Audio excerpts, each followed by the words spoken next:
Good morning, students. Standard 11, Statistics, Chapter number 2, માહિતીનું નિરૂપણ. Friends, last lecture, પહેલું lecture જે આપણે જોયું એ જોયું માહિતીનું એકત્રીકરણ. માહિતીનું એકત્રીકરણ એટલે શું? તો કે માહિતી ભેગી કરવી. બરાબર? આપણે અલગ અલગ પદ્ધતિથી માહિતી ભેગી કરવી. જેમ કે પ્રત્યક્ષ તપાસ દ્વારા, પરોક્ષ તપાસ દ્વારા, પ્રશ્નાવલીની પદ્ધતિ દ્વારા, બરાબર? અલગ અલગ પદ્ધતિથી માહિતી ભેગી કરે. બરાબર? હવે આ મેળવેલી માહિતીને બચાવો આપણે વ્યવસ્થિત રીતે ગોઠવવાની છે. બરાબર? બધી માહિતી ભેગી તો કરી દીધી, પણ એ ભેગી કરેલી જ રાખશું. બરાબર? એ જેની સામે આપણે રજૂ કરવાની છે તો આપણે એના એ જ ફોર્મમાં તો રજૂ નહીં કરી શકીએ. એને વ્યવસ્થિત સ્વરૂપે ગોઠવવી પડે. બરાબર?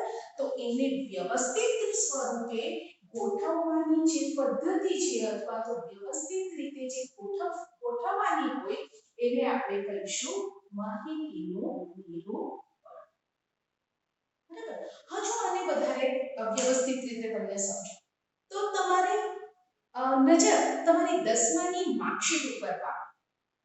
તમે તમારી 10th સ્ટાન્ડર્ડની માર્કશીટ જોશો, બોર્ડની માર્કશીટ, તો તમે જોશો કેટલું સરસ રીતે લખેલું હશે. એક આખી જે તમારા માર્ક્સની જે વિગત છે એ એક કોષ્ટક એટલે કે ટેબલમાં રજૂ કરેલી હશે. બરાબર? સૌથી પહેલો તમારો વિષય લખેલો હશે, ત્યાર પછી મેળવેલ ગુણ લખેલા હશે. બરાબર? કુલ ગુણ લખ્યા હશે, એના પછી લખ્યું હશે મેળવેલ ગુણ, ધેન આફ્ટર તમારો ગ્રેડ લખેલો હશે. બરાબર? A grade, B grade, C grade, whatever જે ગ્રેડ લખેલા હશે. નીચે પણ કેટલું સરસ લખેલું હશે કે ભાઈ મેળવેલ ગુણ આટલા છે, તમારા ટકા આટલા છે, એના ઉપરથી તમારા પર્સન્ટાઇલ રેન્ક આટલા છે. બરાબર? આ માહિતી કેટલી સરસ રીતે ગોઠવેલી છે. વિષય તો કે પહેલો ગુજરાતી, કુલ ગુણ તો કે 100, એમાંથી તમે મેળવેલા કેટલા તો કે આટલા. ત્યાર પછી ગણિત તો એમાં કેટલા કુલ ગુણ 100, એમાંથી મેળવેલા કેટલા તો કે જેટલા મેળવા હોય એટલા. અને એ બધાનું ટોટલ કરીને તમારા કુલ ગુણમાંથી મેળવેલા ગુણ લખ્યા હશે, એની બાજુમાં તમારા પર્સન્ટાઇલ રેન્ક લખેલું હશે. બરાબર દીકરાઓ? તો આ માહિતી કેટલી વ્યવસ્થિત સ્વરૂપે રજૂ કરેલી છે. તો આ વ્યવસ્થિત સ્વરૂપે રજૂ કરવાની પદ્ધતિને આપણે કહીશું માહિતીનું નિરૂપણ. બરાબર દીકરાઓ? તો તમને આજે ખબર પડી ગઈ હશે કે આ ચેપ્ટરમાં આપણે શું શીખવાના છે. તો આ ચેપ્ટરમાં આપણે માહિતીને કઈ રીતે ગોઠવી શકીએ, કઈ રીતે વ્યવસ્થિતપણે ગોઠવી શકીએ એ વિગતો શીખવાના છીએ. પણ એ પહેલા આપણે આ ચેપ્ટરમાં સમાવિષ્ટ કેટલી વ્યાખ્યાઓ છે એ વ્યાખ્યાઓ જોઈશું. દીકરાઓ, આ વ્યાખ્યાઓ તમારે ધ્યાનથી સમજવાની છે અને તમારી નોટબુકમાં લખવાની છે. બરાબર? તો પહેલી વ્યાખ્યા જોઈએ. ફર્સ્ટ વ્યાખ્યા જે છે એ છે આપણી આવૃત્તિ. બરાબર? શું વ્યાખ્યા છે તો કે જે તે ચલનું મૂલ્ય દર્શાવતી કિંમત એટલે આવૃત્તિ. શું કીધું છે? જે તે ચલનું મૂલ્ય દર્શાવતી કિંમત એટલે આવૃત્તિ. એક ઉદાહરણ દ્વારા આપણે સમજવાની કોશિશ કરીએ. તમે 10th સ્ટાન્ડર્ડમાં આમ જોવા જાય તો 8, 9, 10 ત્રણે ત્રણમાં જોઈ ગયા. આપણે કંઈક આ રીતે લખતા હતા fi. બરાબર? આવૃત્તિને અંગ્રેજીમાંથી શું ફ્રીક્વન્સી, અને ફ્રીક્વન્સી ઉપરથી આપણે લખતા હતા fi. ખ્યાલ આવે છે બચ્ચાઓ? ઓકે, fi એટલે કે આપણે એને કહીશું આવૃત્તિ. ચલો, બે વિગત આપી છે. બે વિગત તમને આપી છે. એક આપ્યું છે વર્ષ અને બીજું આપ્યું છે નફો. વર્ષ 2005 માં નફો હશે 5000, 2006 માં નફો થશે 7000 અને 2007 માં નફો થશે માની લો કે 9000. બરાબર? તો હવે હું વ્યાખ્યા વાંચું છું, ધ્યાનથી સમજો. જે તે ચલનું મૂલ્ય દર્શાવો. તો આ જે વર્ષ છે એ તમારા શું છે? ચલ. આ વર્ષ છે એ શું છે તમારા? ચલ. 2005, 2006, 2007 આ બધા તમારા શું છે દીકરાઓ? ચલ છે. અને તેનું મૂલ્ય એટલે કે 2005 માં કેટલો નફો થયો? 5000. 2006 માં કેટલો નફો થયો? 7000. અને 2007 માં કેટલો નફો થયો? તો એ 9000. બરાબર? તો આ શું થયું? ચલનું મૂલ્ય, ચલની કિંમત. બરાબર? તો જે તે ચલનું મૂલ્ય દર્શાવતી કિંમત ઇઝ ઇક્વલ ટુ આકૃતિ. ખ્યાલ આવી ગયો દીકરાઓ? આ 2005, 6, 7 એ તમારા ચલ છે અને આ વર્ષોમાં કેટલો નફો થયો? તો આ નફો એ એની કિંમત છે. એટલે કે એની આવૃત્તિ. તો આશા રાખો કે તમને આવૃત્તિની વ્યાખ્યા સમજ પડી ગઈ હશે. બરાબર?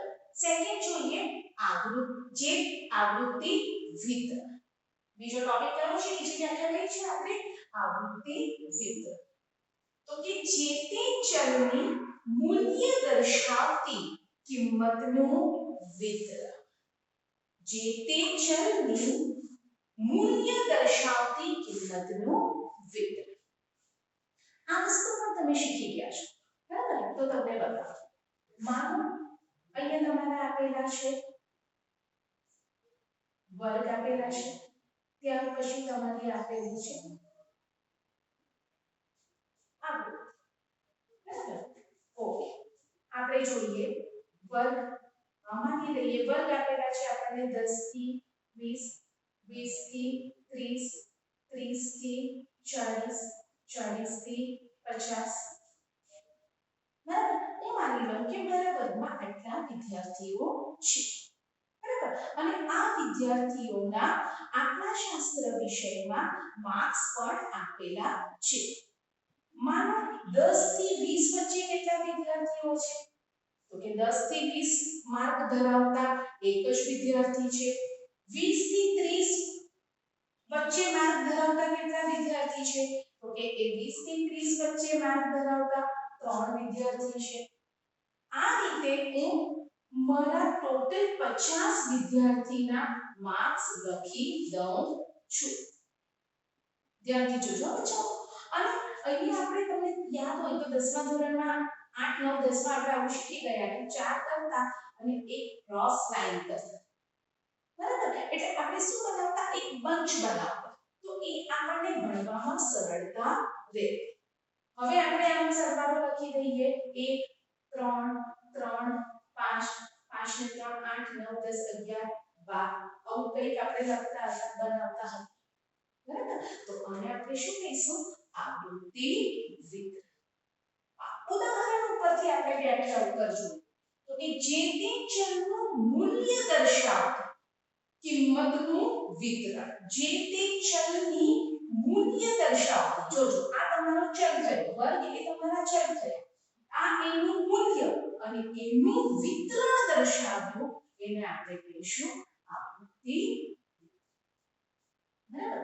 જે તે ચલની મૂલ્ય દર્શાવતી કિંમતનું વિતરણ ઇઝ ઇક્વલ ટુ આવૃત્તિ. ઓકે. નેક્સ્ટ વર્ગીકરણ. વર્ગીકરણ એટલે શું?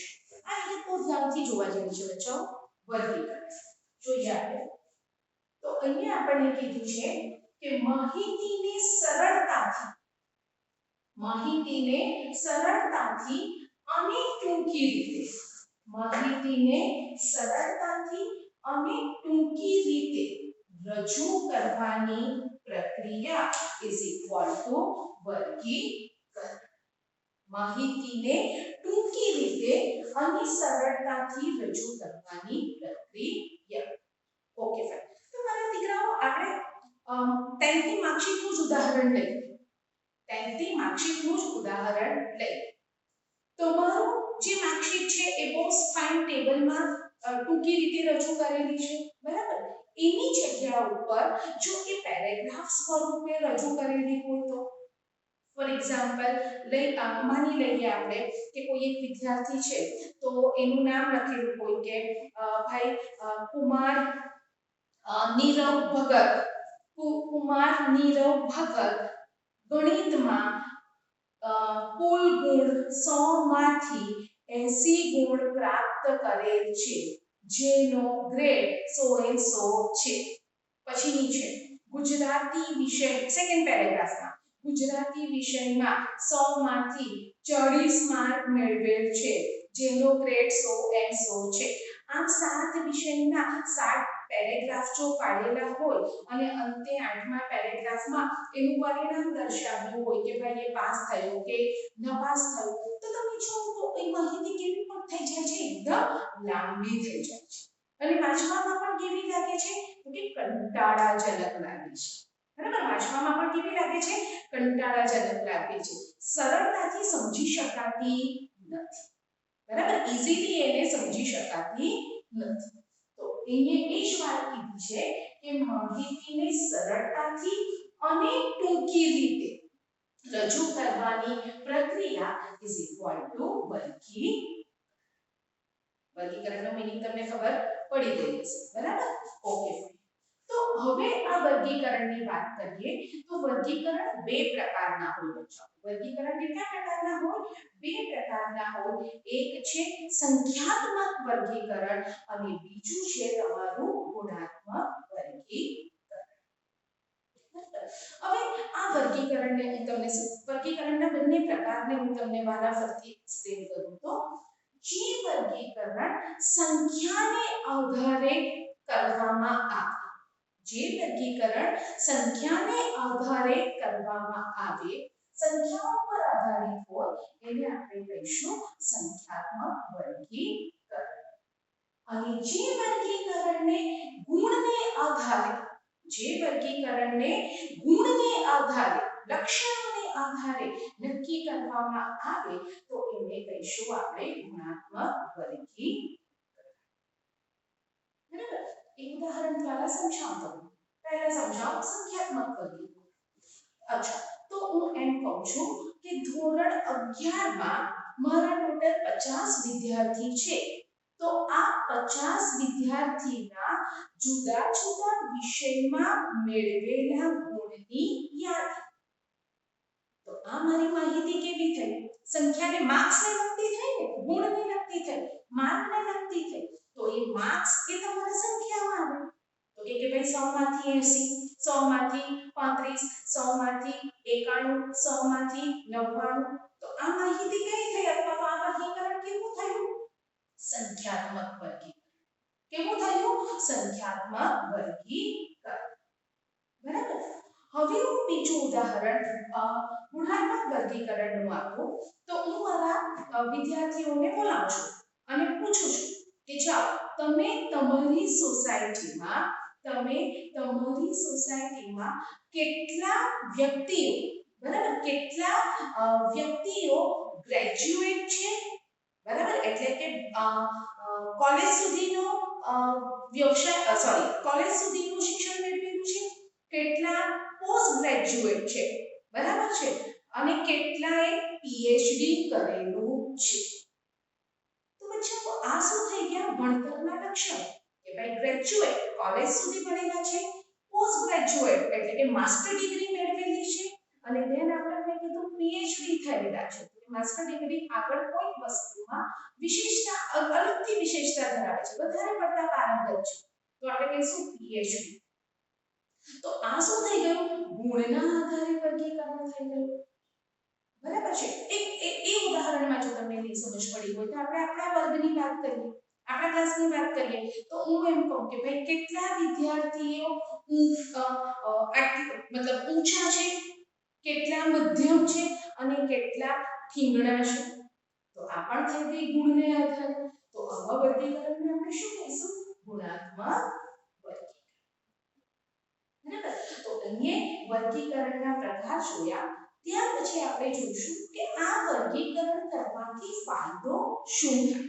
બરાબર, વર્ગીકરણ માહિતીને જો વર્ગીકૃત કરવામાં આવે તો એના કયા કયા ફાયદાઓ છે. તો પહેલો, માહિતીની સરળ રજૂઆત. બરાબર, મેં તમને કીધું તેમ પેલું પેરેગ્રાફ સ્વરૂપે જો માર્કશીટને બનાવવામાં આવે તો એ કેટલી કંટાળાજનક લાગે. કેટલી ગૂંચવણ ભરેલી લાગે, બરાબર, આકર્ષક પણ જો લાગતી નથી. તો વર્ગીકરણ કરવાથી માહિતીની કેવી રજૂઆત થાય છે? સરળ રજૂઆત કરી શકાય છે. સેકન્ડ, જુદા જુદા લક્ષણો સમજાવી શકાય છે. સેકન્ડ શું કીધું? જુદા જુદા લક્ષણો સમજાવી શકાય છે.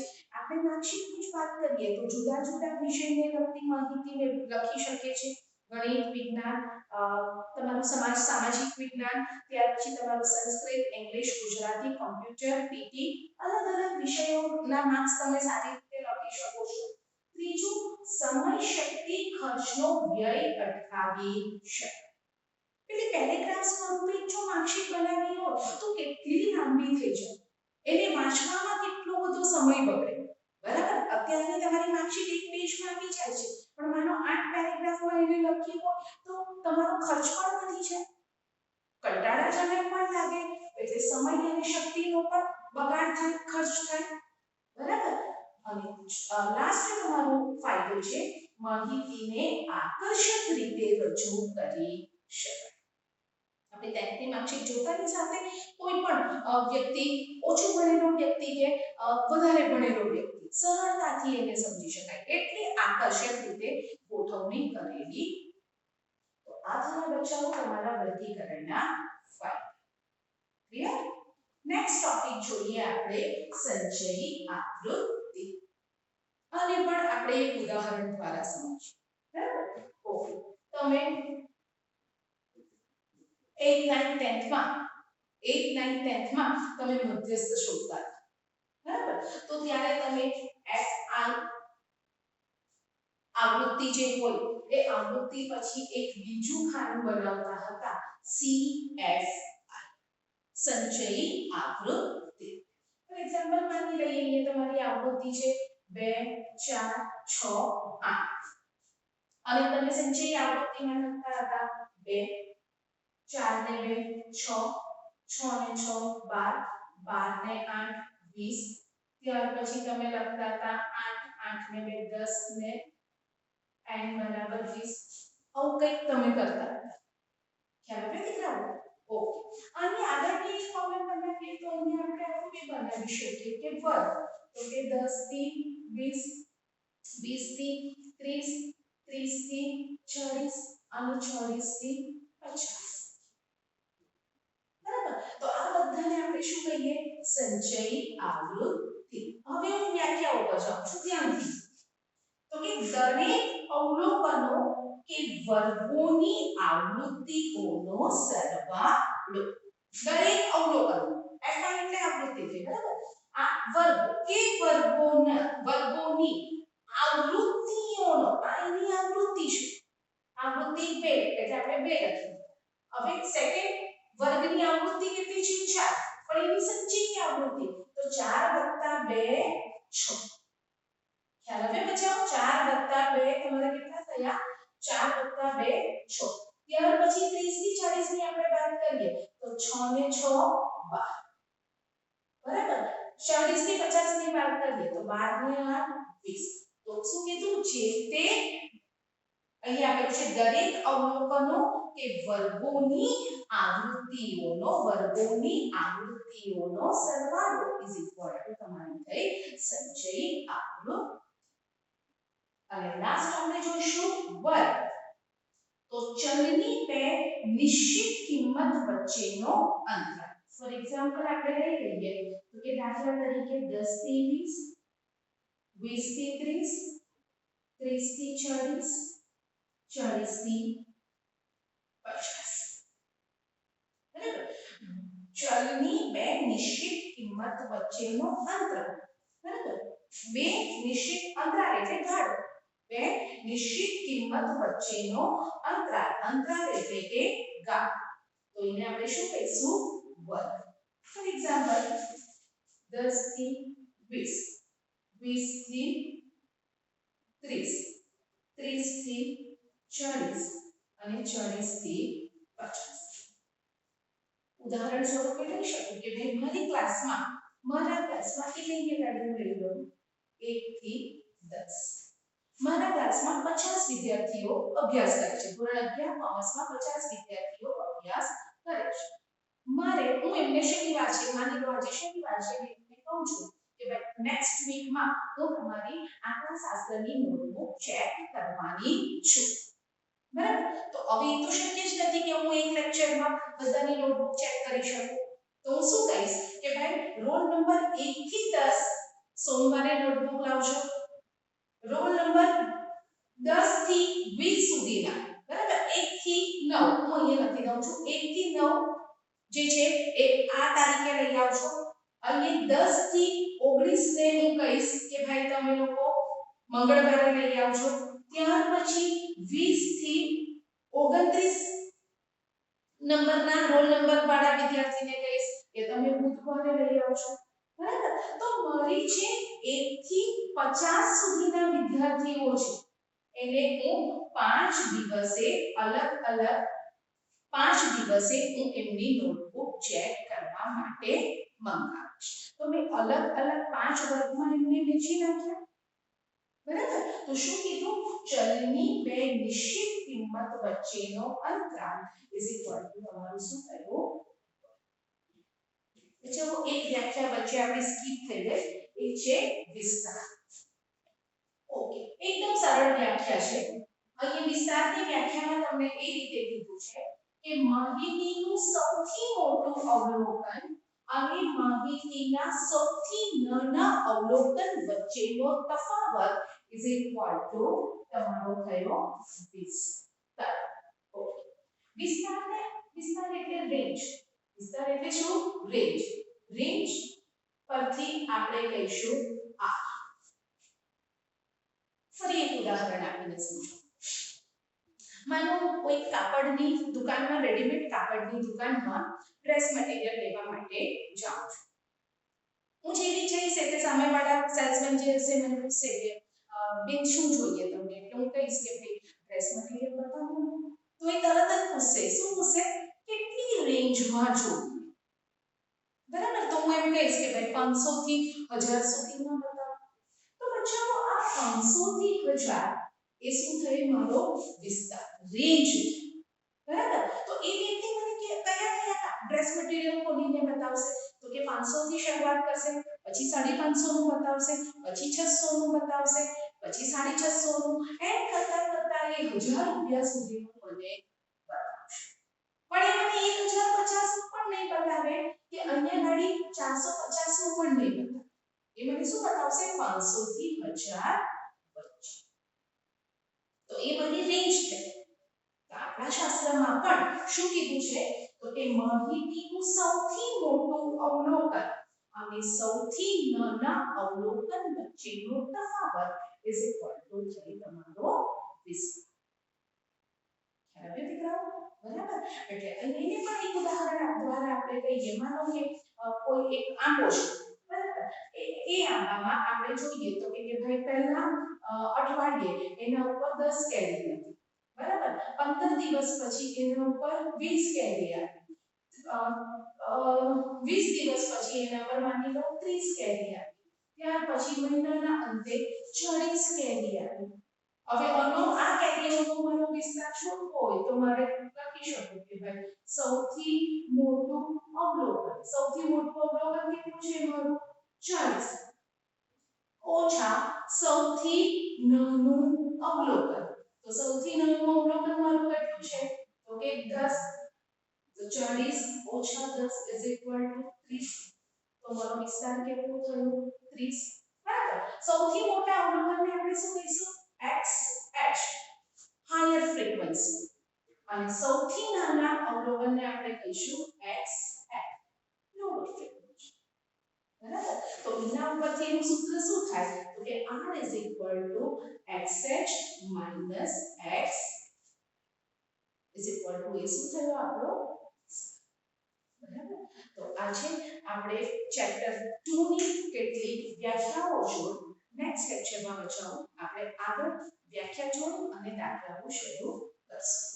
તમારે તમારી નોટબુકમાં આ ઉદાહરણ કોઈ લખવાની જરૂર નથી. ફક્ત આ બધી વ્યાખ્યાઓ લખવાની રહેશે. Thank you.